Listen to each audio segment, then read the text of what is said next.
Allez, salut les amis, mardi 13 mai, j'espère que vous allez bien. Et sur la journée d'hier, un peu comme prévu, on a le marché crypto qui a légèrement corrigé, avec Bitcoin qui est passé d'à peu près 105 600 $ jusqu'à un point bas d'environ 100 800 $. Et donc pour ce matin, on a Bitcoin qui est à 102 700 $, Ethereum 2470 $. Et donc on va regarder, suite à cette petite correction, où est-ce qu'on en est actuellement sur le marché, et surtout, on va faire un point côté altcoin, puisque je sais qu'en ce moment, c'est surtout ça qui vous intéresse. Et vous allez voir, il y a vraiment des super configurations qui sont en train de se mettre en place. Allez, comme d'habitude, avant de commencer cette vidéo, merci à tous ceux qui prennent dès maintenant le temps de mettre un like, un commentaire et de s'abonner à la chaîne. Ça, c'est vraiment super important, les amis. Et pour ceux qui veulent aller plus loin, eh bien, vous avez juste à cliquer sur le lien Linktree en description et à rejoindre les différents groupes privés qui vont vous aider à bien booster vos gains sur cette année 2025.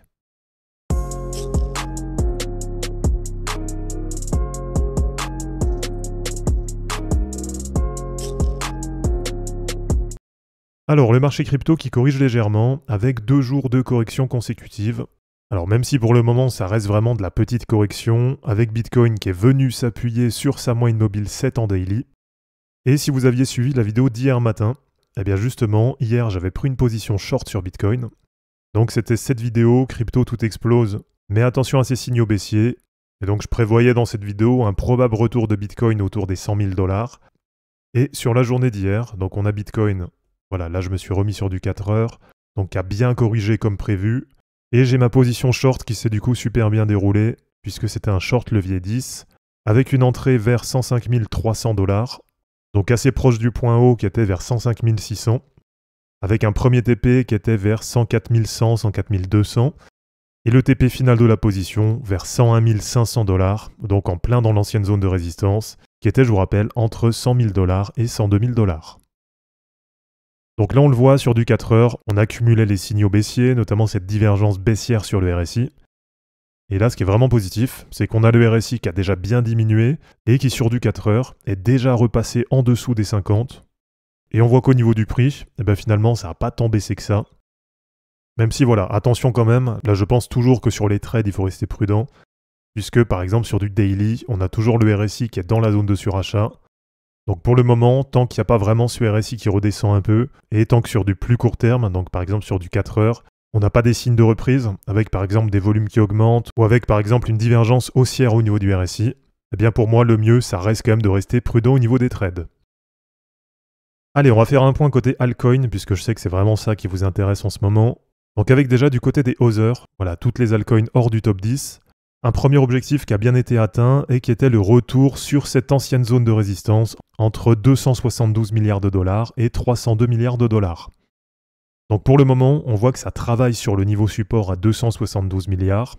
Donc à voir un peu comment ça va évoluer. Mais en tout cas, là on voit qu'il y a vraiment une bonne reprise du côté des altcoins. Et ce qui est vraiment positif, c'est que sur de l'hebdo, on a les crypto-others qui repassent au-dessus de toutes les moyennes mobiles.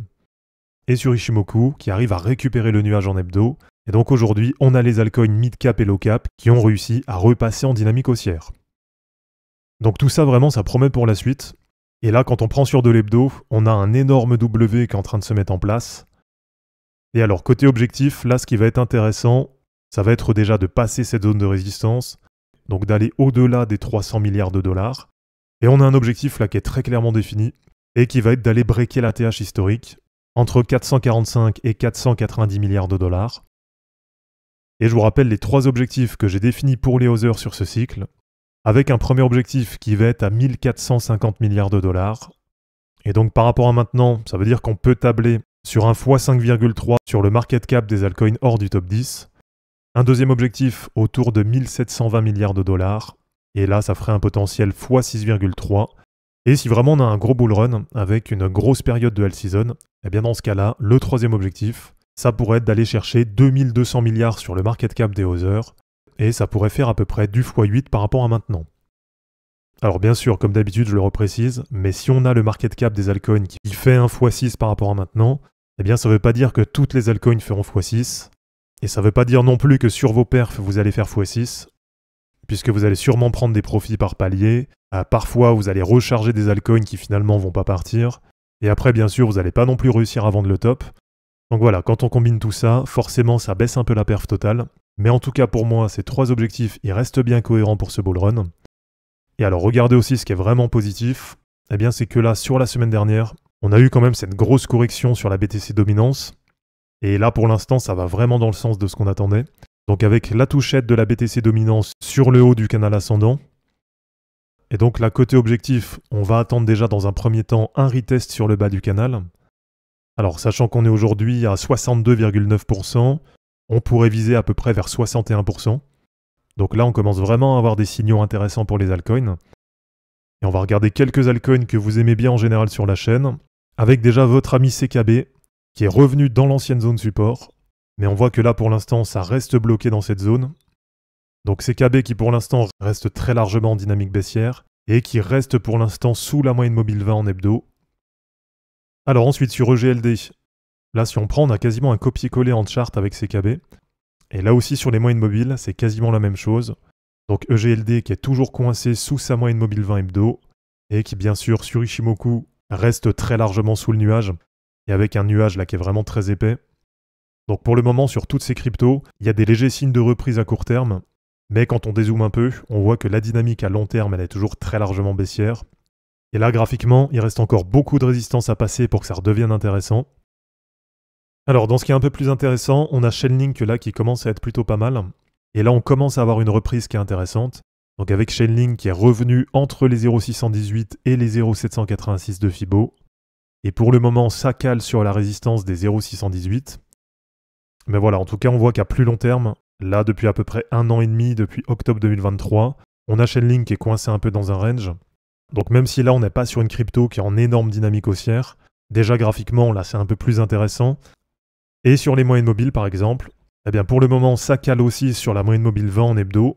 Mais par contre, là, ce qui est positif, c'est que derrière, si ça passe ce niveau, eh bien il n'y aura plus du tout de résistance sur les moyennes mobiles. Et sur Ichimoku, eh bien là aussi, c'est un peu plus positif, puisqu'on a Chainlink qui est déjà au-dessus de son nuage, et donc qui a déjà réussi à repasser en dynamique haussière. Et allez, pour terminer, un point sur Solana. Donc Solana, ça y est, qui est bien venu chercher l'objectif de cassure haussière que je vous avais donné, qui se situe à 180 $. Donc bien sûr, après cette touchette sur l'objectif, on a Solana qui retrace un peu. En tout cas, graphiquement, là, c'est plutôt pas mal ce qu'on a sur Solana. Et pour la suite, eh bien, je vous rappelle que l'objectif suivant sur Solana, il va se situer autour des 228 $. Donc voilà, merci à tous d'avoir regardé cette vidéo. J'espère en tout cas que ça vous aura plu. Comme d'habitude, pensez à vous abonner, à liker et à commenter cette vidéo pour soutenir la chaîne. De mon côté, je vous mets tout ça en ligne et je vous dis à bientôt. Ciao!